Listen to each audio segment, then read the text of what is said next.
There is a smell that about 40 million Americans would recognize in half a second and could not name to save their lives. It is not a flower, it is not a spice off the rack at the grocery store.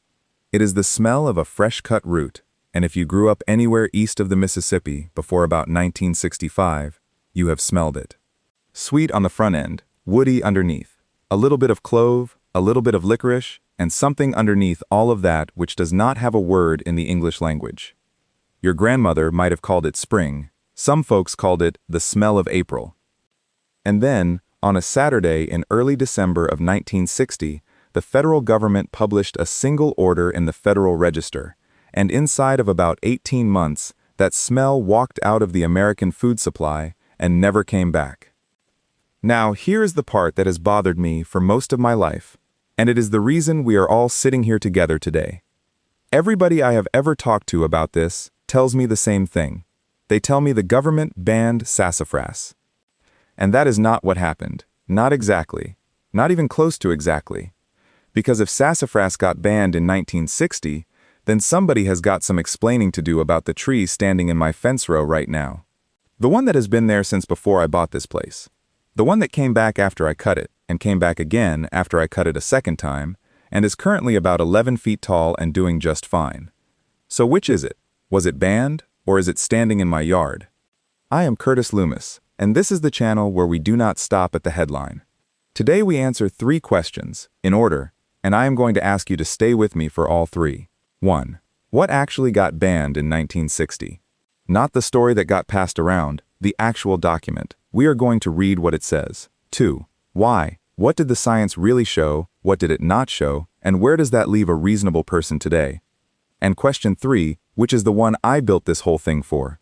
If the flavor left America in 1960, why is the tree still standing in every abandoned pasture from southern Maine to East Texas? What has it been doing all this time? And what is it worth to you, right now, this fall, in your own yard? Let us start where it started. Start with the people who were here first, because they had this figured out a long time before anybody wrote a word of it down. The Choctaw of the Gulf Coast ground the dried leaves into a fine green powder. They called it combo. If you have ever eaten a proper bowl of Louisiana gumbo, that word is sitting right in the middle of the dish you ate, and most people have no idea. The powder went into the pot at the very end, off the heat, and it did 2 jobs at once. It thickened, and it flavored. We call it file powder now. The Choctaw called it combo, and it was on this continent long before anybody from Europe ever tasted it. And the root was a whole separate story. In 1574, a Spanish physician in Seville named Nicolas Monardes published a book. He had never once set foot in the Americas. He sat in Seville, talked to sailors coming off the ships from the West Indies, grew what he could in his own garden, and wrote it all down. When that book got translated into English in 1577, the translator gave it a title I have loved since the first time I read it. Joyful News, Out of the News, Found a Worlde. And in that book, sassafras was not a flavoring, it was a miracle. Monardes wrote that extract of this root would cure fevers, settle the liver, fix the stomach, make the lame walk again. Back in England, it got picked up as a supposed cure for syphilis, which at that time was tearing through Europe with nothing standing in its way. Now, none of that was true, not one word of it, but it did not have to be true to move the market, and the market it moved was enormous. Which brings me to a boat. In the spring of 1602, an English lawyer turned sea captain named Bartholomew Gosnold sailed west out of Falmouth on a ship called the Concord. He steered straight west instead of dropping south by the Canaries, the way everyone else did, and in 7 weeks he made landfall on the coast of Maine. By the end of that summer, his colonists had lost their nerve about wintering over, so Gosnold gave in, and he loaded the Concord to sail home. What did he load it with? Sassafras. Cedar and sassafras. The University of Florida puts it plainly in their own materials on this tree. In 1602, 1 ton of sassafras root sold for 336 pounds sterling. In today's money, that is somewhere around $25,000 for 1 ton of tree root, dug out of the ground on an island off Massachusetts by a handful of men with hand tools. That is not a garnish, that is a commodity, and the English understood exactly what they had. Over the next few years, there were voyages sent out for no other purpose than to go get more of it.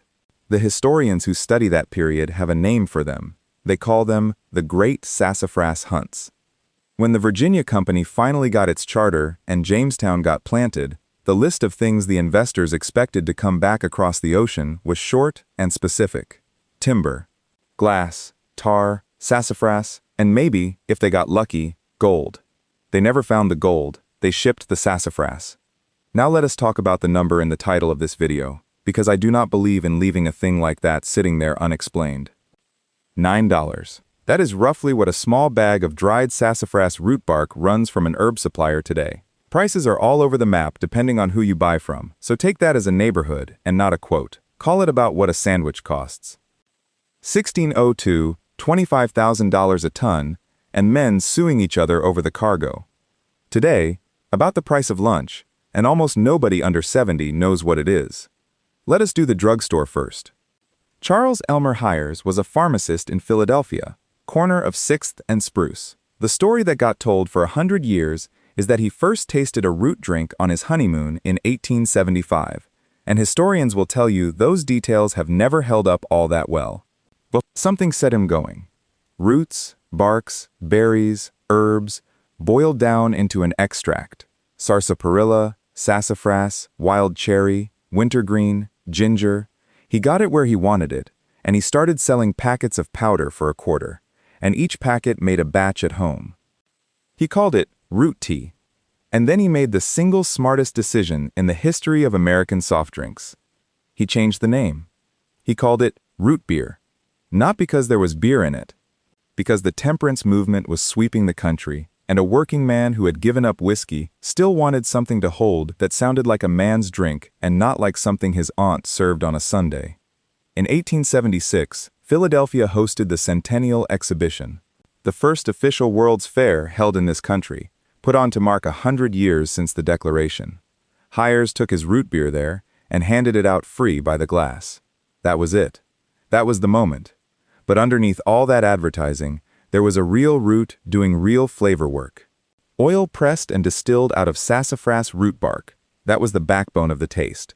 That was what made root beer taste like root beer and not like cream soda. And for the better part of the next 80 years, that is what America drank. I want to slow down here for a second, because for a lot of you watching this next part is not history. It is a memory. There was a stretch of American life, roughly your parents' childhood and maybe the front end of your own, when this tree was just part of the furniture. It was in the soda. It was in the drugstore, and in a lot of rural households it was in the kitchen every spring, because there was a widespread folk practice across the South and the hill country of brewing something from the root when the weather broke. I am not going to dress that up as medicine, and I will come back to it. But I am also not going to pretend it did not happen, because it happened in a whole lot of kitchens, and some of you are sitting there right now remembering the smell of it. And then came December. On the 3rd of December 1960, the Food and Drug Administration published an order in the Federal Register. The rule sits today in Title 21 of the Code of Federal Regulations, in the section on substances generally prohibited from direct addition or use as human food. The number on it is 189.180, and the heading on it is one word: saffrol, not sassafras. Saffrol. The rule opens by telling you what saffrol is, gives you the chemical name, and then says something that explains this entire story in one sentence. Oil of sassafras is about 80% saffrol. 80%. That is the whole ballgame right there, and we will come back to it. Then the rule tells you what is prohibited. Food containing added saffrol, food containing oil of sassafras, isosaffrol and dihydrosaffrol, which are two related compounds that had also been used as flavorings. And then it goes one step further. And this is the step that people garble. It says that food containing any of those substances, and here it gives an example, sassafras bark, which is intended solely or primarily as a way of getting those substances into another food, and here it gives a second example, sassafras tea, is deemed to be adulterated. So there it is. In plain federal English. That is the ban. That is the entire ban. And I want you to notice what is not in it. The tree is not in it. Nowhere in that rule does anybody prohibit a tree. Nobody says you cannot grow it, cannot have it in your yard, cannot let your grandchildren climb it. It is a food regulation. Hold on to that. We are coming back to it, and when we do, this whole video turns over. But first, why? Starting in the late 1950s, researchers fed saffrol to rats and to mice, not sips of tea. Purified saffrol, mixed into the diet, at percentages of the total feed, over long stretches of the animals' lives. And what they found was liver tumors. Saffrol came out of that work as what the toxicologists call a hepatocarcinogen, a liver carcinogen, in animals. That finding has held up. The National Toxicology Program, which is the federal body that keeps the report on carcinogens, lists saffrol as reasonably anticipated to be a human carcinogen. And later work made the picture worse rather than better. Saffrol itself is not really the dangerous molecule. Your own liver takes saffrol and converts it into a related compound, and that one is more reactive and more damaging than what you started with. Your body does the last step of the job. Now here is where I owe you the other side, because a channel that only gives you the scary half is not being straight with you. The International Agency for Research on Cancer looked at saffrol and put it in their Group 2B, and the wording they use matters. They found sufficient evidence of carcinogenicity in animals, and inadequate evidence in humans. Inadequate evidence in humans. That is not the same as proven safe. It means nobody has run that study, and nobody is going to, because you cannot ethically run it. There has never been a controlled human trial of drinking sassafras root tea, and there is not going to be one. So what a reasonable person is left holding is this: strong, repeated, consistent animal evidence, no direct human evidence either way, and a federal agency that decided in 1960 that a compound producing liver cancer in 2 species of laboratory animal does not belong in the food supply and has never reversed that call in 65 years. Now let me deal with the thing you are going to hear in the comments, because you will, and I would rather you hear my answer first. There is a version of this story going around that says the real reason for 1960 was money. That the soft drink companies wanted a synthetic flavor they could own, and they leaned on somebody, and the ban was the result. I went looking for that. I could not find it. What I can tell you is what is on the record. The order came first, the reformulation came after. And the flavor houses did not lose their sassafras note at all, because there is a second entry in the federal rules, over in the part that lists permitted flavoring substances, for sassafras extract with the saffrol removed. That is legal, and a fair amount of commercial root beer has been built on it ever since. So the industry did not need the ban, and did not benefit from it in any way I can document. They adapted to it. That is a different thing, and I am not going to blur the two just because the blurry version makes a better story. I would rather hand you a boring true thing than an exciting thing I cannot back up. That is the deal on this channel. And here is my one safety note, and then I am done with it and we are getting to the good part. I am not going to give you a recipe today. No steeping times, no ratios, no method. Not because I think you cannot handle it, but because the honest answer to what counts as a safe amount is that nobody knows, and anybody on the internet who hands you a number and calls it safe is making that number up. I do not brew it. If you have a family memory of it, keep the memory. It is a good one. That is not the same as a recommendation, and you are a grown adult who can tell the difference. So, that is the answer to the question on the thumbnail. A compound called saffrol, which makes up about 80% of the oil in sassafras root bark, was found to cause liver cancer in laboratory animals, and in December of 1960, the FDA put it out of the food supply, along with the oil and the bark for tea. If that is what you came for, you have got it. You are free to go. But if you go now, you are going to miss the part I actually built this video for, because that answer opens up a much better question, and almost nobody asks it. If America banned the flavor in 1960, why is the tree still standing everywhere? We banned a compound. We did not ban a plant. Nobody sent anybody out with a chainsaw. There was no eradication program, no bounty, no county agent knocking on doors. The tree went right on doing what it had done for 10,000 years before monards ever picked up a pen, flowering in March, setting fruit in August, sending up root sprouts, colonizing every abandoned pasture and fencerow and roadside cut in the eastern half of this country. It is native from southwestern Maine, west across New York into extreme southern Ontario and central Michigan, down through Illinois and the southeast corner of Iowa, into Missouri, southeastern Kansas, eastern Oklahoma, eastern Texas, and east across the whole South to central Florida. That is not a rare plant. That is a third of the United States. So the tree did not go anywhere. We did. We stopped noticing it.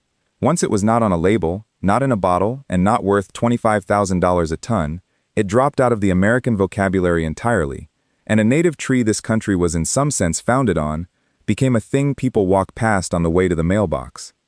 So let us look at it properly. Start with the leaves, because sassafras does something no other tree in your woods does, and once you see it, you cannot unsee it. Walk up to a sassafras and look at a single branch. On that one branch, you are going to find 3 completely different leaf shapes. One of them is a plain oval. Simple, smooth-edged, nothing special about it. One of them looks exactly like a mitten. A big lobe and a little thumb sticking off the side. Some of them have the thumb on the left, some on the right, same tree, same branch. And one of them has 3 lobes, like a ghost with its arms up, or a little green trident. 3 shapes, 1 tree, 1 branch. And there is no other common tree in eastern North America that does that. That is why old folks called it the mitten tree.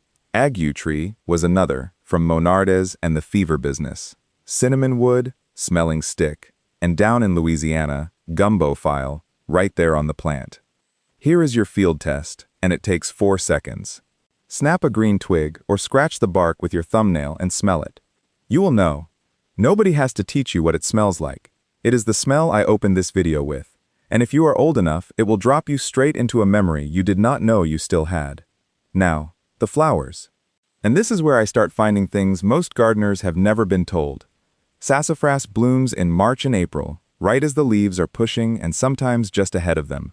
Small greenish-yellow flowers in loose drooping clusters. They are not showy the way a dogwood is showy, but they are early, and early is worth more than showy. Think about what is available to a pollinator in late March. Not much. Sassafras is out there working when almost nothing else is. And now, here is the piece that trips people up constantly, and I mean constantly. Sassafras is dioecious. That is a 50-cent botanical word for a very simple thing. The male flowers and the female flowers are on separate trees. There are boy sassafras trees and girl sassafras trees, and they are different individuals. Do you understand what that means for you? It means that if you have had a sassafras in your yard for 15 years and it has never once made a berry, there is nothing wrong with that tree. It is not sick, it is not starving, it does not need fertilizer, it is a male. That is the whole diagnosis. The University of Florida is blunt about it. The males put on the showier bloom, the females make the fruit. If you want fruit, you need both in the neighborhood.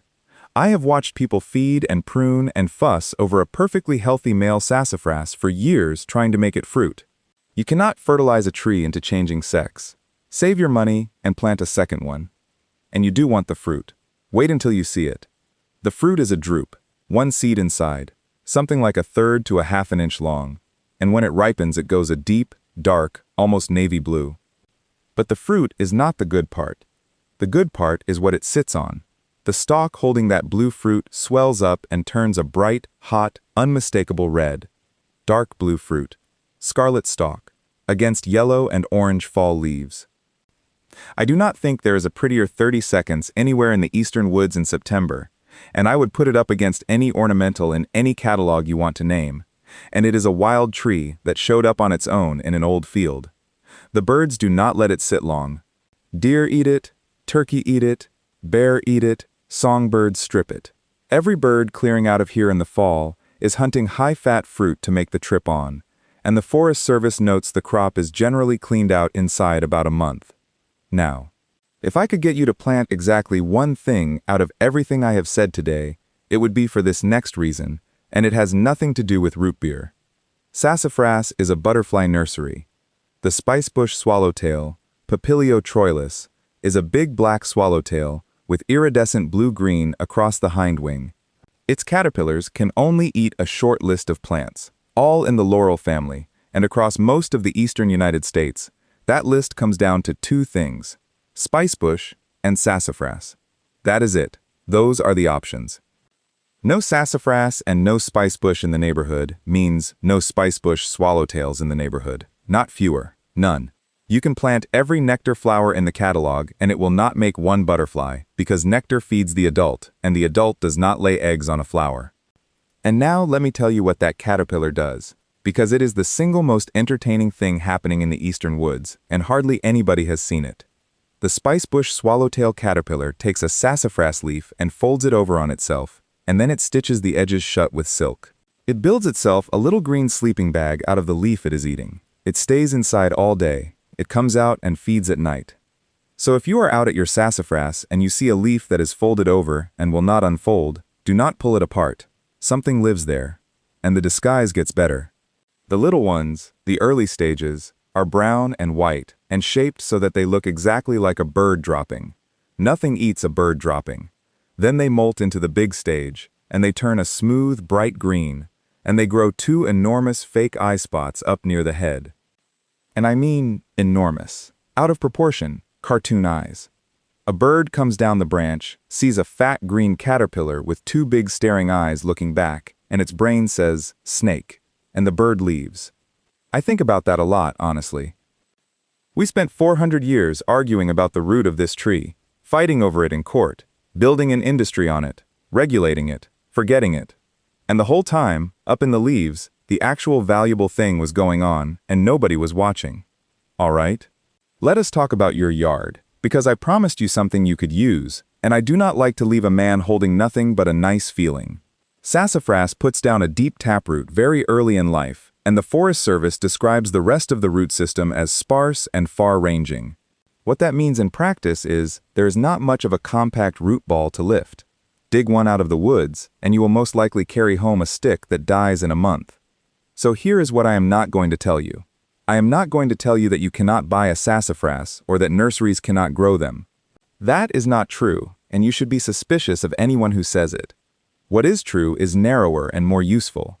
Established trees move badly. Stem cuttings do not root readily, and the published attempts have not gone well. Seed has its own requirements, which we will get to. So sassafras never became a mainstream nursery item the way maples and dogwoods did. But native plant nurseries do grow it, often in deep pots that give the taproot somewhere to go, and container stock transplants perfectly well. The rule is simple. Buy it small, buy it in a pot, and put it where you actually want it, because you get one shot at choosing the spot. Second, before you buy anything, go look at what you already have. This is the free step, and it is the one I would do this weekend if I were you. Walk your fence rows. Walk the edge where the mowed grass stops and the brush starts. Walk the back of the property where nobody goes. Look at any scrubby volunteer tree between knee-high and 30 feet. You are looking for the mitten. Sassafras is what foresters call a pioneer. It moves into old fields and disturbed ground and edges. If you own any ground in its range that has been left alone for 10 or 15 years, the odds are honestly pretty good. And a whole lot of you are going to find out that you have had one the entire time. Third, if you find a colony, understand what you are looking at before you decide what to do with it. Sassafras spreads by root sprouts. Underground runners come off the parent tree and send up new stems, and over time, you get a thicket. And here is what surprises people. Those stems can all be one plant. What looks like a dozen little trees can be a single organism. The Forest Service notes this is exactly why the species is so hard to knock back. Mowing does not control it, because root sprouts replace the cut stems and often come back thicker. Fire does not control it either. Vigorous root sprouting carries it straight through repeated burns. So if your plan is to get rid of it by cutting it, I would like to save you several years of your life. That plan does not work. It has never worked. Cutting it is how you get more of it. Which leaves you with 3 sensible choices, and all 3 are legitimate. Choice 1. Let it be a thicket. That is bird cover, deer browse, butterfly host plants and early nectar, and it costs you nothing and takes no time at all. Choice 2. Keep it deliberately small. North Carolina State points out you can hold sassafras at shrub size by cutting it to the ground every 2 to 3 years. And that is worth thinking about, because it puts the leaves at eye level where you can actually watch what is living on them. Choice 3. Grow one clean specimen tree. Pick your strongest stem, take the suckers off, and keep taking them off. NC State says the same thing. That is a yearly job, not a one-time job, and you should know that going in. Fourth, site it right and then leave it alone. Sassafras wants well-drained soil, on the sandy side, on the acid side. Full sun to partial shade, and it will take either. Once it is established, it is notably drought-tolerant. What that adds up to is a tree for the spot in your yard that you have been fighting. The dry bank. The thin sandy corner. The edge where the good dirt runs out. And I will say, the thing I say on every video, because it is the whole point of this channel. Feed the soil, not the plant. Do not dig a fancy hole and fill it with bagged topsoil. Do not pour fertilizer on a native pioneer tree that evolved to colonize burned-over ground. You will get soft, weak growth and a root system that never leaves the hole you dug. Plant it in your own dirt, mulch the surface, water it through the first season, then get out of its way. Fifth, for those of you who want to try it from seed, because this one is genuinely satisfying and almost nobody does it. The USDA's own Woody Plant Seed Handbook lays out the process. Collect the fruit when it is ripe and dark blue, and you have to be quick about it, because the birds are quicker than you are. Clean the pulp off the seed. Then comes the part that stops most people. The seed needs a long, cold, moist period before it will germinate. The published figure is around 120 days of pre-chilling. You can do that in a refrigerator, in a bag of damp sand, if you enjoy fussing. Or you can let the weather do it for you. Sow the cleaned seed in a prepared bed in late fall, about a ½ inch down. Mulch it, and then screen it, because the guidance is explicit about protecting seed beds from birds, and I promise you, the birds are paying attention. Then you wait for spring, and you leave it alone. The other documented route is root cuttings, or simply moving a young sucker with a good length of the runner root attached. The Georgia Native Plant Society lists stratified seed and root cuttings as the propagation methods for this species. Fair warning, those runner roots carry very few fine feeder roots, and they dry out fast once they are out of the ground. Work in early spring before the leaves push, take a generous length of root, and get it back in soil immediately. And do not go dig one out of somebody's woods. Ask first. That is not a legal point, that is a manners point. Sixth, and this one is for the cooks. The leaves are a different story from the root, and they always were. File powder is made from the dried, ground leaves. It goes into gumbo at the very end, off the heat, and that matters. Boil it, and it turns stringy and ropey, and you have ruined a good pot. Off the heat, at the table, stirred in. That is the Choctaw method, and it is still the right one. Now let me be careful here, because I told you at the start that we do this properly. The 1960 rule I read you is about saffrol, the oil, and the bark. Leaves are a separate part of the plant with a different chemistry. A study published in 1997 tested sassafras leaves and did not find sasserol at detectable levels. And the federal rules do permit sassafras extract and oil of sassafras when the sasserol has been removed, listed right there among the allowed flavoring substances. That is why file powder is on grocery shelves in Louisiana and everywhere else, sold openly, right now, today. That is the accurate statement, and I am going to stop right there rather than round it up into something cleaner than the evidence supports. If you buy leaf-based file from a real spice company, and read the label the way you read every label. But I have got one more thing to tell you, and I have held it until the end on purpose, because it changes how you ought to feel about everything I just said. In 2002, in the port of Savannah, Georgia, an insect came off a ship in some wood packing material, a tiny thing, under 1/10 of an inch. It is called the red bay ambrosia beetle, and it is native to Southeast Asia. It carries a fungus. Back home in Asia, that partnership is not a problem. The beetle goes after trees that are already dying, and the native laurels over there have lived alongside that fungus long enough to handle it. Here, it is a catastrophe. The beetle bores into a healthy tree in the laurel family and brings the fungus with it. The fungus gets into the water-conducting tissue, and the tree responds by plugging its own plumbing. Within weeks to a few months, a healthy tree wilts and dies. The disease is called laurel wilt.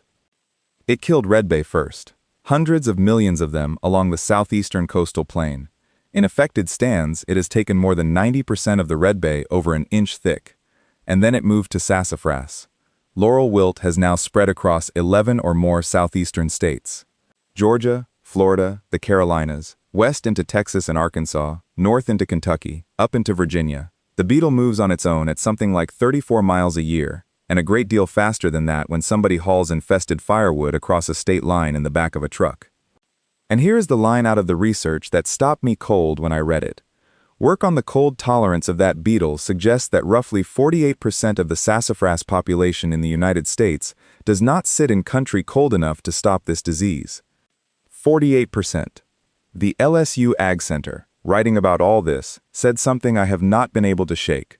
They wrote about hoping that some trees prove resistant so that we, or our grandchildren, might read about the recovery instead of the loss.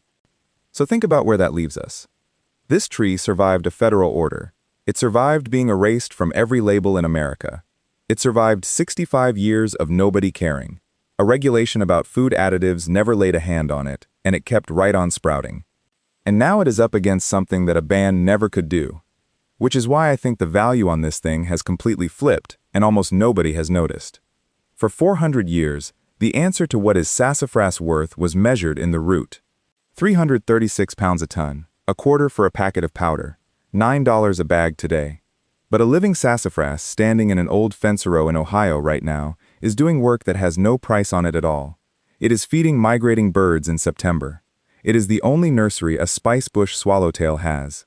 It is opening flowers in March when the bees have nothing else. It is holding a dry bank together where nothing else wanted to grow. And it is carrying a piece of American history in its own tissue, from the Choctaw to a boat called the Concord to a drugstore at 6th and Spruce. That root was never the valuable part. We just could not sell the rest of it, so we never learned to see it. So here is what I would like you to do, and it is not going to cost you anything. Some afternoon this fall, when the color turns, go walk your fence row. Find the mitten leaf. Look up at yellow and orange and red, all on the same tree, because sassafras will do that too. Look for a fruit stalk gone bright scarlet, with one dark blue berry still hanging on it that the birds have not gotten yet. Look for a leaf folded over and stitched shut, and leave it alone, because somebody lives there. And if you have got a memory attached to that smell, of a kitchen in April, or a bottle at a filling station, or somebody who is not here anymore who knew what this tree was called, then stand there with it a minute. Because the flavor left the bottle in 1960. The tree never left America. We just stopped noticing it. I am Curtis Loomis, and on this channel, we go looking for the things that got left out of the story, not the secrets. Not the conspiracies, just the plain, ordinary, valuable things that stopped having a price tag and so quietly stopped getting mentioned. Feed the soil, not the plant. That has never been about fertilizer. It is about paying attention to the part that everything else is standing on. Now, I want to hear from you, and I read these. Did your family have a sassafras tree? Do you remember the smell of it? Was it a spring thing where you grew up, a soda fountain thing, a gumbo thing, or something else entirely? And more than anything, I want to know this. Go look this weekend, come back, and tell me whether you found one. Because I have got a suspicion that a whole lot of you have had a piece of this story growing on your own ground the entire time. There is a free guide under this video that goes further than I could hear. Identification through all 4 seasons, the whole planting and management plan, the seed process step by step, the caterpillar you are looking for, and every source I use today, so you never have to take my word for anything. Go get it. Go look at your fence row. I will see you next time.